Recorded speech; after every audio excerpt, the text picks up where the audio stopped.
I'd like for you to open to 3 different chapters this morning in the book of 2 Samuel. The 15th chapter, 12th verse, 16th chapter, 20th verse, 17th chapter, 23rd verse. Now I'll go back over those in just a minute. 2 Samuel 15 and 12. That's before Kings. You know where Kings is at? 2 Samuel 15. I don't know whether you've ever noticed this man or not in the Bible.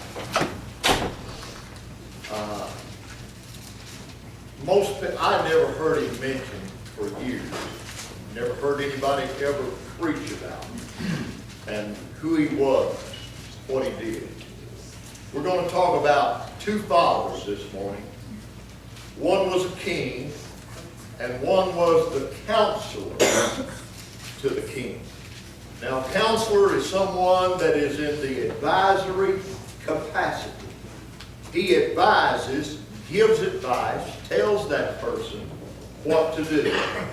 Now, this particular man, when he spoke to the other man, which is King David, he spoke to him as the oracles of God.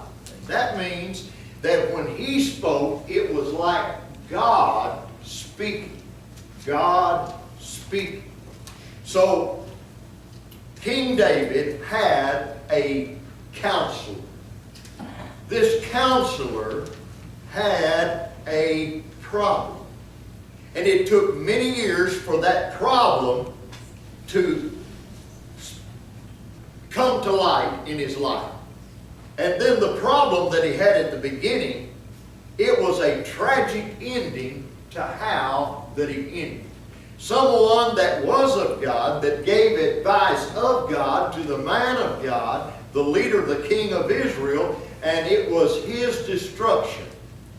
So if you'll read with us 2 Samuel 15th chapter, 12th verse.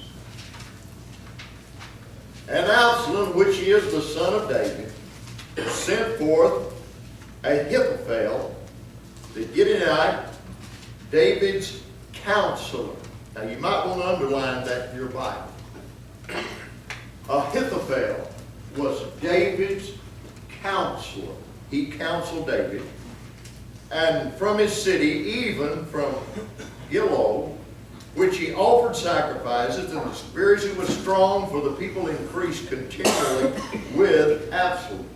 16th chapter, 20th verse. 16 and 20. And Absalom, then said Absalom to Ahithophel, give counsel among you what we shall do. 17th chapter of 2 Samuel, the 23rd verse. 2 Samuel 17 and 23.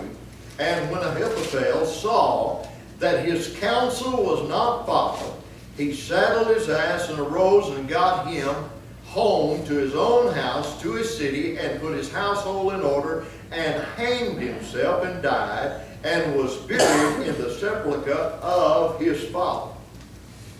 Now, there's some foundation I want you to see before we get to the message. And I'll try not to preach very long, be very swift in what we've got to say this morning. Forgiveness is the greatest thing that you and I can do. Right. Forgiveness. Now, we that are saved, we have been forgiven. Now, the problem that you and I have after we get saved is to learning to do what God has done for us, is to forgive. Now, I can justify anything that I want to justify. You can too. I'm going to do this to her or him because they did that to me. See what I'm talking about?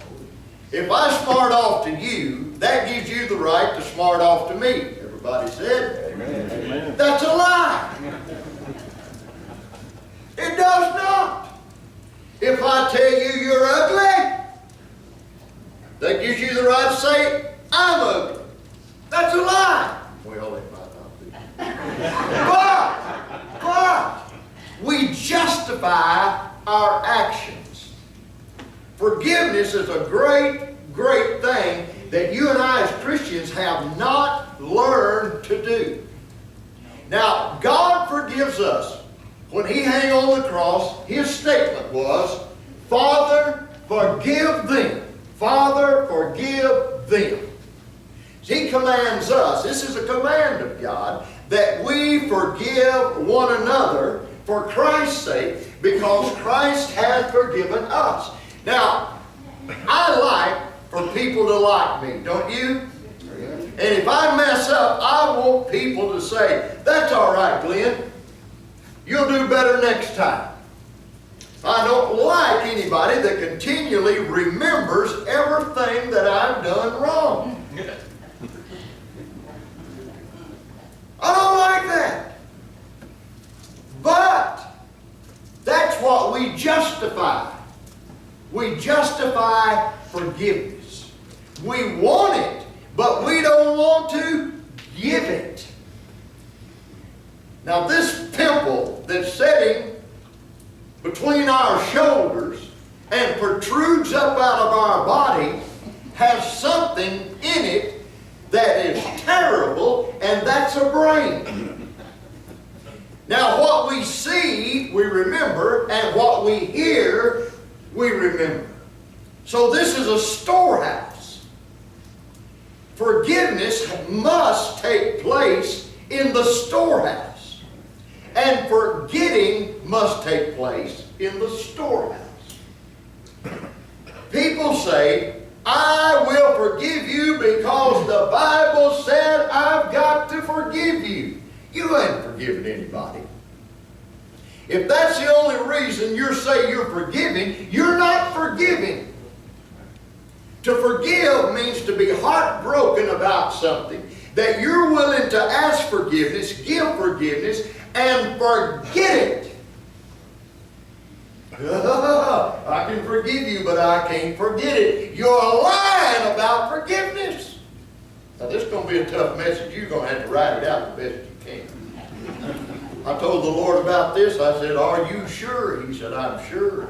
And I said, are you sure? He said, I'm sure. I said, really? Now don't be playing with me. Are you sure? God said, I'm sure. Forgiveness. Forgiveness. Forgiveness.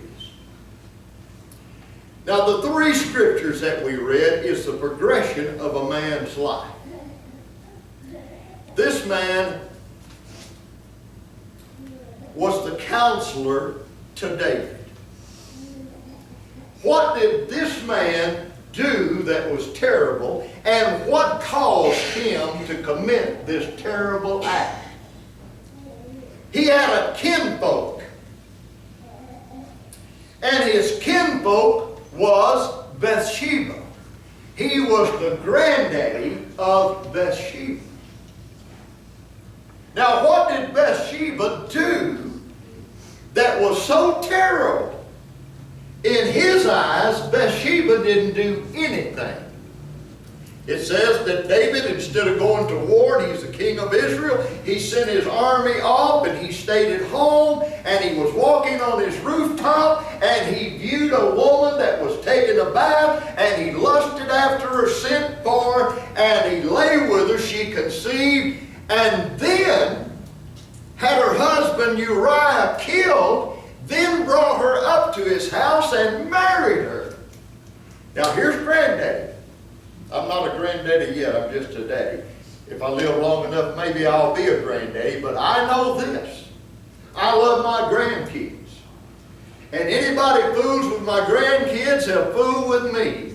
And it is a heartbreaking thing because I probably wouldn't get them. Now, Ahithophel was the granddaddy. And David abused his granddaughter. Brought her up to the house and got her pregnant. She was married, killed her husband. So, what happens is it works like this. Have you ever stuck a splinter in any part of your body? Sure. Ow! That hurts. I need to get it out. Taking immediate action. Oh, well, I need to go on and do that. Then I don't have a needle. I'll get it after a while. And you forget about it because it's not hurting until you touch it. So you don't touch it. And it stays. And it festers. And it gets infected. Now this is what Christ says about it. Paul said, compares the church to our body. He says it works like this. You got a lot of members in this physical body, but it's still one body. So, he says the church has many members, but it's one body in Christ. Just as our body is one, but it's got many members. So, all right, I stick a splinter in my finger, and my whole body reacts. My hand, my arm, my leg, my mouth, my brain. Ow! Are you getting the picture? Yeah. Now, the church is many members, but one body. If one gets hurt in the church, ow! Get the picture? You don't deal with it. You leave it. And this is the way it works. Before long, my hand is not working because of my finger. And then my arm's not working because of my finger. Just started with one little teeny thing. It's going to be good before we get done with it. And then before long, it gets into my bloodstream. Then I get a fever. Then I'm in the bed. Now I'm sick. One little tiny thing, one thing, brought my whole body where it's incapacitated. Now Jesus says this, Paul says this about the church. One body, many members. Now, one gets hurt. What's the first thing they do? They got to tell somebody.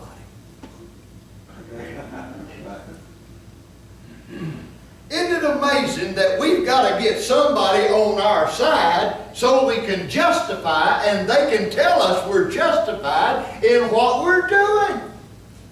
Well, that's good stuff now. Don't choke up on it. That's good stuff. So the problem is not dealing with the thing that hurts in the beginning. Now, Ahithophel, his granddaughter Bathsheba, was mistreated by a man in authority. Now get this picture. Husband killed. David married her. Moved her into the house. She had a baby. Now, this was his great-grandson. And God said, because you've done this, I'm going to take that boy. Now, that little bitty thing that God stuck in Ahithophel, it led to another thing. He's standing by, he's watching David, and David has mistreated his granddaughter. Now his great-grandson is dead. But David just goes on. He might have even said, I don't know why God don't strike you dead. I don't understand how you can live this kind of life after doing this to my family. Does that sound familiar? Don't you know, God, that hurt me? Now, we're going to go through a period of about 50 years of period of about 50 years where this thing stuck in this man's heart. Now his great-grandsons, he's watching David as he goes along. I was impressed this week with America. I've lived 71 years, and there I've been proud of her many times, but I was so impressed with America this week. In Charleston, South Carolina, people in Bible study, 9 people were killed, shot dead. Baltimore, Maryland, people rioted because there was a man arrested and died. In Ferguson, Missouri, a man was shot and they rioted. How did they handle it? This is the first time that I've ever heard this on national TV. Those people, the relatives of those people that were killed, confronted the killer on TV with the permission of the judge, and every one of them said, "I forgive you." The day before, their loved one had been shot dead in a prayer meeting in the house of God. "I forgive you." One of the commentators I watched night before last, he said, "I am an atheist. I do not believe in God." But he said, "This mystifies me. How those people could speak to this man and say, 'I forgive you.' I don't understand that." Well, they did. Them some saved folks. I'm telling you, there's some saved folks. We talk about being saved. How do we react when our salvation is in question? They did not let this thing fester within them. They dealt with it immediately. And they reached in and pulled it out. I watched a son that was in college playing baseball. He stood before the college, and this was his speech. "My mama was a saved person. My mama loved God." He said, "I remember one particular ball game," and this was on the baseball field. He said, "I remember one particular ball game. I was coming up to bat, and said, my mama hollered at me, and she said, 'I'm praying for you.' And he said, 'Don't you think I've already done that?' And she said, 'You can't get enough prayer.'" Amen. He said, "I know that throughout my life, my mama will look down on me and I'll wink at her. She always had a smile on her face. She was a woman of prayer. She was a woman that loved God with all her heart." Now this is what I'm trying to tell you. Who you are and what you are affects people around you. And the statements that you make and what you harbor in your heart affect people around you. It affects your son, your daughter, your husband, your wife, your friends, but most of all, it will affect the children of God in the house of God. Well, I didn't know I was going to say all that, but it's all right. You know what you call this? Is truth. Truth's hard to receive. Truth's hard to take. But one thing about it, it will set you free. Most of my life, I justified everything that I ever did. And it sounded good to me, and I could always tell my story and get somebody to say, "Well, I don't blame you." What do you think? I don't, man, that made me feel good. I got somebody on my side. And then I tried to avoid all the scriptures when God said, "If you don't forgive men their trespasses, then I'm not going to forgive you." I just marked that out in my Bible. Don't want to read that. I knew what was right, but I couldn't do what was right. So Ahithophel, he watched this thing. Now, God had sent Samuel to David after David had done this act, and Samuel told him that God said, the sword is not going to depart from your house. He said, I'm going to sell your wives, and the whole world's going to see it. Said, you did this thing in secret, but I'm going to expose to the whole world everything you did. Now, Ahithophel, he was standing on the sidelines. He was the one that would counsel David. This old boy had a hard time, I know I would have, knowing who David was and what David did, and him ask me about spiritual things and me give him counsel. But now he was tough. This thing was sticking in him. This thing was festering in him. This thing was eating at him. But now he is able to keep it under control. That's what you call operating out of flesh. You can grit your teeth and take it for a while. But if you don't get rid of it, it's coming home to you. So after that, David's brother Amon had a sister named Tamar. He went in and committed incest with her. Ahithophel standing on the sideline, and he sees that. That just matches what he did to his granddaughter. Then Absalom took him 2 years, but he had his brother killed. Ahithophel standing on the sidelines, add to him. Hatred began to build inside. Indignation began to build in, but he didn't touch it. He still was giving spiritual counseling to David. He still was talking to David about God and spiritual things. But yet this thing was starting to be a cancer in his life. This thing was starting to eat him alive, and he was not able to get it off his mind. Every once in a while he would. Now I've watched people down through the years get their little hearts hurt.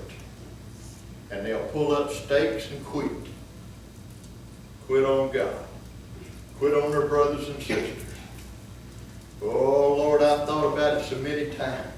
About just throwing in the towel and saying, the devil with it. I'm going to the house. Let them go to hell if that's where they want to go. Everybody said? Amen. I got enough! And I don't have to take it anymore. Now that's crow. That's the flesh. Oh, Ahithophel, I'm sure that he wanted to do David in. You low down son of a gun. You ain't worth the dirt of this earth. You did this to my granddaughter. You caused my great-grandson to die. Committed all these terrible acts.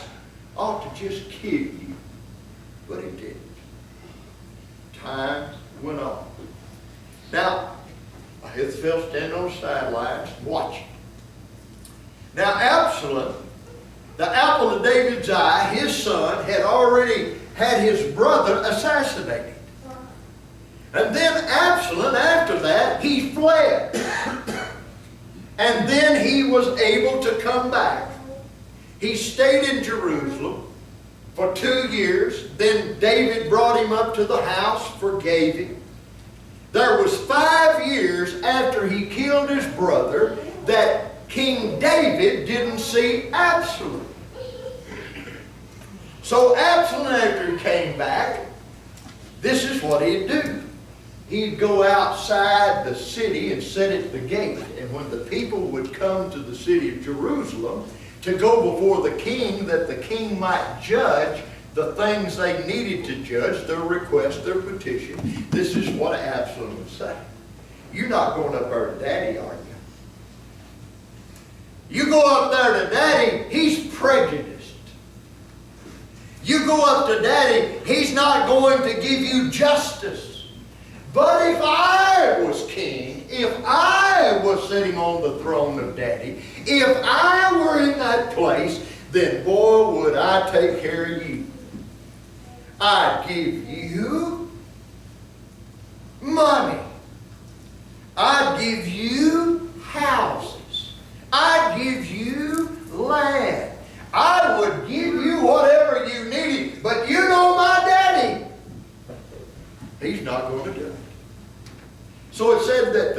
tribes of Israel, 10 of the tribes of Israel, began gathered together unto him. Now the uprising took place, and David said, I better get out of this place. So he lit a shot. He took his army with him and fled. Then Absalom, he came into the city. He set himself up to be king. And David loved Absalom so much, he wouldn't confront him. And when he came to the city, this is what he did. He called and said, this is the first scripture that we read, Ahithophel, come on up to Jerusalem because I need some counseling. This was his father's counsel. Stood in the place of speaking for God. So when Ahithophel got there, he said, what do I need to do? Now this thing that took place over 50 years ago now was beginning to culminate. And Ahithophel said, this is what you need to do. David's gone, but he left 10 concubines in the palace to take care of it. You need to go into those concubines and let all of Israel see you. And then he said they took a tent and pitched it on the roof, and Absalom went into the concubines of David. And the whole city said, Absalom is in there with David's concubines. Now, Ahithophel standing on this side and saying, I stuck him. I stabbed him. How's he like that? He took my granddaughter. Now his son is taking his concubine. How do you like that, big boy? You knew all this, didn't you? Man, boy, this is a good story. This is the story of the Bible, story of God. Now time marches on a little bit. So David flees. Absalom is in the city. Sought the advice of David's counselor. Now as David goes along, there was you remember King Saul, he had been king of Israel. And God had removed him and replaced him with David. So there was a man that was from the household of Saul as David was traveling along. And he came out from the mountains and he had him a handful of rocks. And he started rocking David and cussing him. Now this is a tough cat, I'm telling you. And he said, David, you are a bloody man. What do you mean by that? He had Uriah killed. His son was killed. He took another man's wife. He had committed terrible things in the eyes of God. And here this one man come out, now he's tough, cussing. I don't know what he called him, but he's a cussing. He called him everything but little white king. He was laying it on him and rocking him. He didn't have a pistola or an automatic weapon. All he had was rocks and he was using them. And it says that the army of David was on David's left hand and on his right hand and David in the middle. They said, let us go up and kill him. And David said, leave him alone. Because what he's saying, God hath revealed it unto him. Who knew what David had done? God, David, Bathsheba. You are a bloody man. So David got him calmed down. Didn't calm this fella down. He kept on cussing and a-rocking. Then as David started off, he followed him and kept cussing him and rocking him and kicking dust in the air, throwing dust in the air. Now, how do you think? You're getting it now, big boy. You've had a son killed, a daughter raped by your son, Jerusalem and he's taken over Israel. Now you got a man cussing you from the house of Saul, and you don't have guts enough to do anything about it. Fester. This thing that started with him is bothered me. How long can you let something lie in you before it's going to get you? Remember the splinter in the finger incapacitates the hand, the arm, the shoulder, into your bloodstream, and the whole body begins to be affected. How long can you let anything take place in the family of God before it devours and eats the family of God? Now you might as well holler amen, I ain't gonna lighten up. It's a coming. And whether you like it or not, this is truth. I know you like it. I can tell by the frowns on your face. You like it. You love it. This is wonderful. So David now is fleeing. David getting a cussing. Absalom stealing the hearts of Israel. Then Absalom calls for the man again. He comes to David. And David said, I need you to counsel me. What should I do about Israel? Now remember, this thing's festering. He said, I want you, Absalom, to give me 12,000 men. I want 12,000. And I'm going to go after your daddy. Now Absalom was trying to take the kingdom from the king. Now Absalom's ears pricked up and said, well, what are you going to do? He said, I'm going to run your daddy down, because when your daddy gets tired and his army's tired, we're going to light in on them. But the only one that's going to be killed is your daddy. Not going to hurt anybody else. Not going to wound anybody else. Not going to kill anybody else. But we're going to kill your daddy. Now why was he so set on King David? His granddaughter. His great-grandson. They always told me blood's thicker than water. Buddy, you done fool with Grandpa now.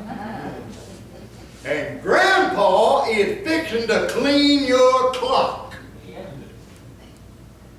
You ain't fooling with an ordinary man. You fooling with the counselor. I know God. And I know what you've done's wrong, and I'm going to take care of it. Well, Jesus said, vengeance is mine, saith the Lord, I will repay. See, God ain't finished with David. God's fixing to get David down the road. But he couldn't wait. So he listened to this counseling. Now there was another man, and this was David's friend. And so he called him in, Ahushai. And he said, this is what I was told by the counselor. Tell me what I should do. This is what he said. Hey, you better leave this alone. Don't you know your daddy is a man of war? Don't you know your daddy has got the greatest army in the world? And if you go out there against him, he's going to kill everybody. And he said, that's pretty good counsel. I'm going to leave this alone. Now this old boy listened, and he heard that they didn't pursue what he had counseled Absalom to do. Then the last verse that we read said that he ran out, he took his saddle, and he threw it on his donkey, and he slung a leg over him, and he spurred him and said, take us to the house. To the house they went. Remember this festering. He couldn't get done what he wanted to do, but how was he going to end up from what he wanted to do, his willingness to not forgive David? It said when he got home, he set his household in order. Now this is my imagination now. I got a good, man, I can see things in my mind's eye. And this may not be right, but this is chronology. He got home, he called his wife, he called his kids, he called his grandkids, and he set them down and said, now listen, things have been like this, and we've had a good life. And this is what I'm going to do, and this is why I'm going to do it. Now, whatever you do is going to affect the people around you, the people that you love. So it said that he set his household in order. Can you imagine his wife and his kids and his grandkids sitting there with their mouths open? And then it said he went out and hanged himself graveyard dead. Why did he end up that way? Why did it affect so many people along the line? His unwillingness to forgive. You think about that. In my family, down through the years, we've not always talked. In my family, down through the years, I've got mad at other family members. In my family, down through the years, I got to where I wouldn't go around them. I know I'm just talking to myself. Nobody else. There's been times that I told some of my family members how to eat the cabbage.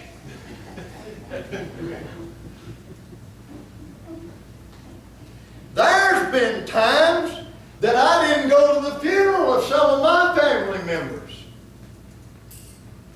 Remember this Fester? There's been times when I lied about God. How are you, Glenn? Oh, I'm all right, backsliding to the duck and tall weeds. Come on now. You know what I'm talking about. Can you relate? Yes. Where did it start? You need to handle it when it needs handling. You need to pick whatever you're doing when you stick a splinter in, quit what you're doing, run to the house and get you a needle and get it out. Amen. Boy, I didn't know I was going to say this, but it's good. It's true. And so this little boy ended up dead. Now comes the funeral. Now comes the life after the funeral. His kids, they walk by and they look at him, and you know what's in their mind? David caused this.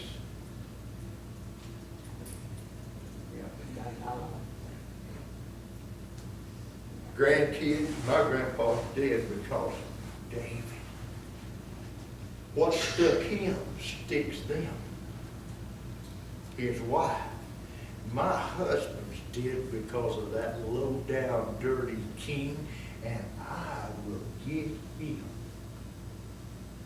Well, now,